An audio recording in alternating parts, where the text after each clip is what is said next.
Hello, in this video I'm gonna show you how to mute your ringtone on iPad 9th Gen.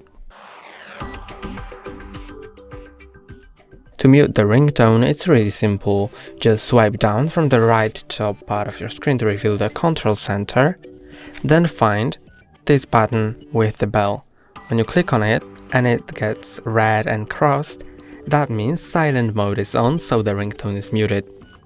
If you can't find this button, you can either add it to the control center by clicking on plus, add a control, and then finding this control,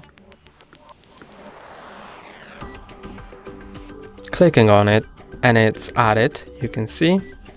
Or if you don't want to add it here, you can just go to the settings app, then sounds, and on the top there is silent mode.